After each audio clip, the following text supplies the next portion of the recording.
நேயர்களுக்கு வணக்கம். கோவையிலிருந்து கோவிந்தராஜ் பேசுகிறேன். 2024 கடகராசிக்கு எந்த கல் அதிர்ஷ்டத்தை கொடுக்கும், எந்த கல் யோகத்தை கொடுக்கும் அப்படிங்கிற டாபிக்ல நம்ம பேசுறோம். நவரத்னங்கள்ல பேசும்போது சந்திரனை பத்தி கண்டிப்பா பேசணும். சந்திரனுங்கிறது மனோகரகன். சந்திரன் ஒரு கிரகங்கள்ல சந்திரனுக்கு அதிக பலன் உண்டு. மற்ற 9 கிரகத்தை சொல்றோம். 9 கிரகத்துல சந்திரன் அதிகப்படியான யோகம் கொடுக்கக்கூடிய கிரகம். சந்திரன் 2.25 நாள் இயங்கக்கூடிய கிரகம். சந்திரன் மட்டும் ஒருத்தருடைய ஜாதகத்துல பலமா பாசிட்டிவா இருந்துச்சுன்னா மிகப்பெரிய யோகத்தை கொடுக்கும். எதனால அப்படி சொல்றேன்னா, விரைவா யோகத்தை கொடுக்கக்கூடியது சந்திரன் தான். மற்ற கிரகங்கள் விரைவா யோகத்தை கொடுக்கறது இல்லை. அதே மாதிரி மனநிலையும் விரைவா பாதிப்பு கொடுக்கறது சந்திரன் தான்.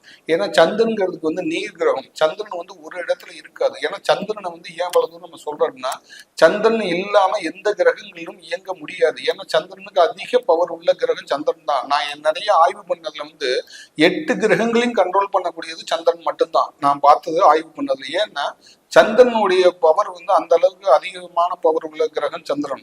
அப்ப அந்த சந்திரனுக்கு முத்து போடுவாங்க, சந்திரகாந்த கல்லு போடுவாங்க. இதெல்லாம் சந்திரன் உடம்புல வீக்கா இருந்தா தான் நம்ம ஜாதகம் சொல்றோம். ஜாதகத்துல இருந்தாலும் சரி, உடம்புல இருந்தாலும் சரி, சந்திரன் வீக்கா இருந்துச்சுன்னா மனநிலையை ரொம்ப பாதிப்பாகும். மனநிலையை ஃபர்ஸ்ட் பாதிக்கக்கூடிய கிரகம் சந்திரன் தான். ஏன்னா செகண்டுக்கு மாற்றக்கூடிய கிரகம் சந்திரன் தான். சந்திரன் ஆக்டிவேஷன் பண்ணணும்னா எப்படி சந்திரன் ஆக்டிவேஷன் பண்ணணுங்கிறது உங்களுக்கு தெரியாது. சந்திரன் ஆக்டிவேஷன் பண்ணும்போது நம்ம ஜாதகத்தை பார்த்தோம்னே, இந்த கல்லை நீங்க முத்து போட்டுங்க, சந்திரன் உங்களுக்கு ஆக்டிவேஷன் ஆகுன்னு சொல்லி ஒரு கல்லை கையில கொடுத்துருவாங்க, போடுவீங்க. சந்திரன் உங்களுக்கு ஆக்டிவ் ஆகுதா ஆகலையாங்கிறது உங்களுக்கு தெரியாது. ஏன்னா நீங்க சந்திரன் உங்களுக்கு நல்லா இருந்து நீங்க சந்திரனுடைய கல்லை நீங்க போட்டீங்கன்னா நெகட்டிவ் ஆக்டிவேஷன்ல மனநிலையை நிறைய பாதிப்பை கொடுத்துரும். மனநல பாதிப்பை கொடுக்கறதோடு மட்டும் இல்லாம சந்திரனுடைய ஆக்டிவேஷன் மிக மிக மிக மிக வேகமா நகரக்கூடிய கிரகம். ஏன்னா 2.25 நாளைக்கு எடுத்துக்கிறனால அது வேகம் அதிகமா இருக்கும்.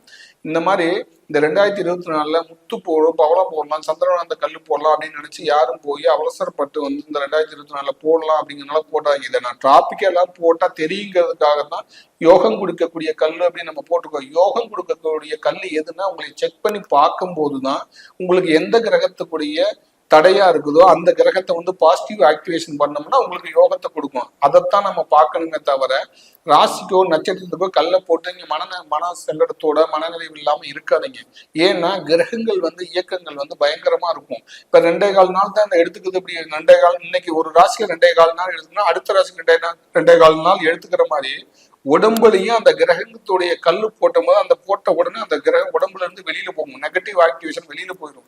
அது சந்திரனா இருக்கலாம், இல்லைன்னு செவ்வாயா இருக்கலாம், புதனா இருக்கலாம், சுக்கிரனா இருக்கலாம், சனியா இருக்கலாம், ராகுவா இருக்கலாம், கேதுவா இருக்கலாம். இந்த கிரகங்கள் எந்த கிரகங்கள் உடம்புல நெகட்டிவா இருக்குதோ நம்ம ஸ்டோன் கொடுத்த அடுத்த செகண்ட் நெகட்டிவ் வெளியில போய் பாசிட்டிவ் ஆக்டிவேஷன் கொடுக்க ஆரம்பிச்சிடும். இதுதான் நகர்வு, கிரகங்களுடைய நகர்வு. இப்ப சந்திரன் 2.25 மாதிரி நான் செக் பண்ணி பார்க்கும்போது உடம்புல எந்த கிரகம் நெகட்டிவ் லாக் பண்ணி இருக்குதோ அந்த கிரகத்தை ஆக்டிவேஷன் பண்ணி விட்டோம்னா பாசிட்டிவ் ஆக்டிவேஷன் ஆகும். அந்த கிரகத்துடைய ஸ்டோன் போட்ட உடனே அந்த கிரகத்துடைய நெகட்டிவ் போய் பாசிட்டிவ் ஆக்டிவேஷன் செய்ய ஆரம்பிச்சிடும். இப்படித்தான் நீங்க நவரத்னங்கள்ல தேர்வு செய்யணுமே தவிர பொதுவா பொதுவான ராசிக்கோ தசைக்கோ புத்திக்கோ நீங்க கல்லு போடுறதுனால எந்த விதமான ஒரு பாதிப்பும் எதிர்பார்ப்பும் நடக்காது. எதுக்கு அப்படி சொல்றோம் அப்படின்னு சொன்னா, ஒவ்வொருத்தங்களும் ஒவ்வொரு பிரச்சனை இருக்கும். அது கிரகங்கள்னாலயா, இல்ல முன்னோர்கள்னாலயா, இல்ல குலதெய்வத்தினாலயா, சாபத்தினாலயாங்கெல்லாம் தெரியாமே இருக்கிறோம். பொதுவாகவே ஒரு விஷயத்த ஆக்டிவேஷன் பண்ணித்தான் நம்ம எதையும் செஞ்சாதான் அது கரெக்டா இருக்கும். ஆக்டிவேஷன்னா இயக்கங்கள் இயங்கணும். ஒரு விஷயத்தை இயக்குனாத்தான் அது நமக்கு நன்மை தரும். ஒரு கல்லை கொடுத்தவொடனே இப்போ ஒரு கல்லை கொடுக்காததுக்கு முன்னாடி பொதுவா அவங்களுக்கு தெரிஞ்ச விஷயத்த அவங்க படிச்சிருக்கிறாங்க, அதனால பண்றாங்க. நம்ம என்ன பண்றோம்னா, பாமர மக்களா இருக்கட்டும், பெரியவங்களா இருக்கட்டும், சின்னவங்களா இருக்கட்டும், யாரையும் நம்ம ஏமாற்றக்கூடாது. யாருக்கு தவறான கைடன்ஸ் கொடுக்க கூடாது. இருக்குதுன்னா இருந்தா அந்த கிரகத்தை பாசிட்டிவ் ஆக்டிவேஷன் பண்ணணும். இல்லைன்னா நெகட்டிவ் ஆக்டிவேஷன் சொல்லிடணும். நீங்க வாங்கணுங்கிற ஒரு கான்செப்டான நல்ல விஷயத்த சொல்றதுனால எதுவும் நடந்துறது இல்லை. என்னுடைய வார்த்தையும் சரி, என்னுடைய பேசுறதும் சரி, எதையுமே கரெக்டா பேசி கரெக்டா அவங்களுக்கு அது இருந்துச்சுன்னா இருக்கு, அதை ஆக்டிவேஷன் பண்ணி விட்டா அவங்களுக்கு சரியாயிடும். அது என்ன இருக்குன்னு பார்த்து தான் நம்ம அதை ஆக்டிவேஷன் பண்றோமே தவிர பொதுவா நம்ம எந்த கிரகத்துடைய கல்லை நம்ம அவங்களுக்கு கொடுத்து அவங்களை ஆக்டிவேஷன் பண்ணி நெகட்டிவான வழிக்கு போற விடுறது இல்லை. அதனால ஒரு கிரகங்கள் இயங்கும் போது இந்த 9 கிரகத்துலதான் நம்ம டெய்லி இயங்கிக்கிட்டு இருக்கிறோம். அந்த கிரகங்கள் ஒவ்வொரு நாளும் ஒவ்வொரு கிரகம் 3 மணி நேரத்தை எடுத்துக்கணும், 4 மணி நேரத்துக்கு எடுத்துக்கணும். இப்படி ஒவ்வொரு கிரகமும் ஒவ்வொரு மணி நேரத்துக்கு எடுத்துக்கணும். நான் இன்னைக்கு இப்ப பேசக்கூடிய நேரம் வெள்ளிக்கிழமை இன்னைக்கு குரு உரையில குரு பகவானுடைய ஓரையில தான் நம்ம பேசிட்டு இருக்கேன். இப்ப என்னை அந்த கிரகம் தான் இயக்குது. அப்ப அந்த குரு பகவான் என்னன்னு நல்ல வழி நடத்துறதுக்கு உண்டான வழியை கரெக்டா கேட்ச் பண்றாரு. குருவும் சந்திரன், குருச்சந்திரன் யோகம், குருவும் சந்திரன் இணைந்தா குருச்சந்திரன் யோகம் சொல்ற மாதிரி அந்த கிரகங்கள் வந்து கரெக்டா வழி காமிக்குது பாருங்க. ஏன்னா இப்ப நான் கடகராசியை பத்தி பேசினேன், கடகராசி பேசும்போது குருவும் சந்திரன் குருச்சந்திரன், இப்ப குருவுடைய ஓர போடுது, குரு பகவானை பத்தி பேசுறோம், அடுத்த கடகராசியை பத்தி சொல்றோம், கடக ராசியை பத்தி சந்திரனை பத்தி நம்ம பேசுறோம். இப்படி இந்த கிரகங்கள் சம்பந்தம் இல்லாம இருக்காது. ஒரு மனிதனை சுத்தி 24 மணி நேரம் கிரகங்களுடைய இயக்கத்துலதான் நம்ம இயங்குறோம். தெரியாம வேணா நம்ம சொல்லலாம் அது நடக்கும் இது நடக்கும் அதெல்லாம் பொய் அப்படிங்கிறதெல்லாம் சொல்லலாம், அது அவங்களுடைய மனநிலைகள். ஆனா உண்மையிலேயே ஒவ்வொரு மணி நேரமும் ஒவ்வொரு மனிதனை வந்து இயக்கிக்கிட்டு இருக்கிறது கிரகங்கள் தான். அந்த கிரகப்படிதான் நம்ம இயங்குறோம். அந்த கிரகத்துல எந்த கிரகம் நமக்கு பாதிப்பை கொடுக்குது, எந்த கிரகத்தினால நம்ம லாக்ல இருக்கும் அப்படிங்கிறத பார்த்து அந்த கிரகத்துக்கு உண்டான ஸ்டோனை வந்து ஆக்டிவேஷன் பண்ணா நெகட்டிவ்ல இருந்து பாசிட்டிவ் ஆயிருவோம். ஒரு மணி நேரமும் ஒவ்வொரு மணி நேரமும் ஒரு மனுஷனுக்கு வந்து மிகப்பெரிய நேரம், அது முக்கியமான நேரம். எதுக்காக அந்த நேரத்தை பொறுத்தவரை சொல்றோம் நேரம் சொன்னா, இப்போ ஒரு கல்யாண முகூர்த்தம் பண்றோம், அன்னைக்கு நாள் முடியும். ஆனா காலையில நேரமும் 5 இருந்து 6 மணி 9 இருந்து 10 மணி டைம் ஏன் குறிக்கிறோம்? அந்த ஒரு மணி நேரத்துக்குள்ள ஏன் அந்த டைத்துக்கு குறிக்கிறோம்னா, அந்த ஒரு மணி நேரத்துக்கு அந்த கிரகங்களுடைய ஆதிக்கம் இருக்கும். அது பவர்ஃபுல்லான கிரகங்களா இருக்கும். ஒண்ணு குருவா இருக்கணும்னா புதனா இருக்கும். இந்த கிரகங்களோட ஓரை ஓடும். அந்த ஓரையில வரும்போது நம்ம சக்சஸ் ஆகக்கூடிய சூழ்நிலை தான் வரும். அந்த மாதிரி தான் நம்ம அந்த கிரக நேரத்தை வந்து மெயினா அதிகப்படியா நம்ம எடுத்துக்கிறோம். அந்த நேரங்கள் வந்து நமக்கு பயங்கரமான பவரை கொடுக்கும். அதனாலதான் ஒவ்வொருத்தங்களும் அந்த நேரங்காலத்தை வந்து கணிக்கிறது அதுக்காகத்தான் கணிக்கிறோம். அப்படி நேரங்காலத்தை கணிக்கும் போது நம்மளுடைய மாற்றமும் சேஞ்சஸும் நமக்கு ஈஸியா வர்றதுக்கு வாய்ப்பு நிறைய இருக்கு.